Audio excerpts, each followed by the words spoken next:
Hi, welcome to day 42 of Science Challenge. In today's Science Challenge, we're going to get a calculated value for the speed of light. So it's a really simple, quite a fun experiment. You're going to need a bar of chocolate, which you will be able to eat afterwards. You're going to need a microwave and a ruler, okay? And you're probably going to need a calculator.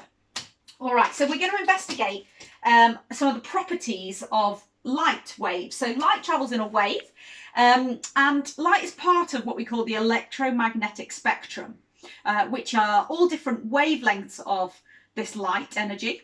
And microwaves is part of the electromagnetic spectrum. Also, the visible light that we see with our eyes is part of the electromagnetic spectrum as well. So all of these travel at the same speed.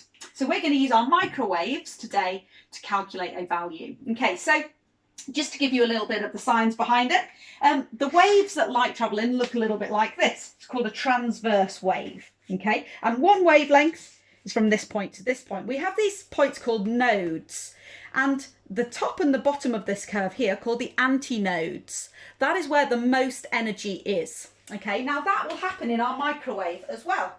Now normally when you use a microwave, whatever you put into your microwave spins around on this plate, which means that the antinodes, whatever your food is, will spin, and so the points with the most energy rotate, and so the food is cooked evenly across it. But you'll even know from experience, if you've heated something in the microwave, you'll notice that there's some hot spots in it and there might be some cooler spots. That's because these antinodes have the most energy and the nodes have the least energy, okay?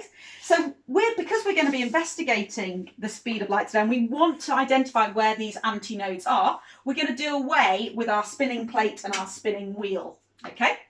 We don't need those today.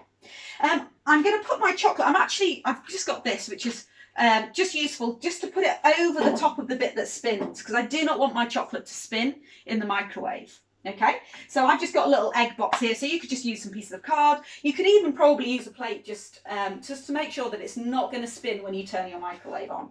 So I'm going to put that in, and then I'm going to unwrap my chocolate. Okay, so I've got my simple chocolate here. This is just Asda, fairly cheap milk chocolate. Other brands are available. So what I'm going to do is I'm going to pop it in my microwave, okay, on my little cardboard ramp, just to stop it spinning. So, and then I'm just going to place it on full power for 20 seconds.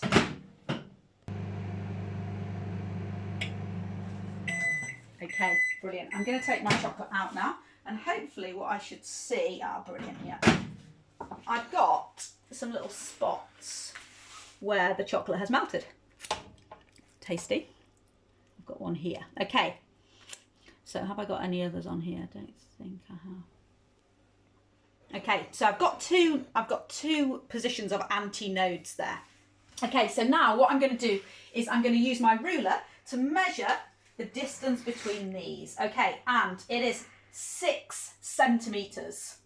Okay, so the distance between my two antinodes is 6 centimeters. Now, if we just refer back to my excellent diagram, you'll notice that the antinodes, actually, the distance between these two is half of one wavelength.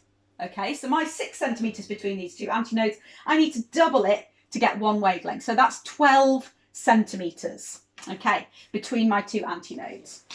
All right, so I'm going to use this speed of light equation that I've got here. So what I need to do is my wavelength times my frequency, which I'll come to in a minute. But if you notice, I had 12 centimeters between my two antinodes, but this requires a value in meters. Okay, so I need to divide my centimeters by 10 to get the answer in meters. So that is going to be 0.12 meters. Remember, I times it by 2 because the distance between two antinodes is half of a wavelength. Okay, right, then I need my frequency. Now, your microwave will tell you the frequency at which it works. This will be on the back. Okay, and it will say in megahertz. Mine says it here, 2,450 megahertz. Okay, now again, we've got a bit of conversion to do because my frequency is in hertz, but my value is in megahertz. So I need to times my megahertz by 1,000,000 to get it into hertz.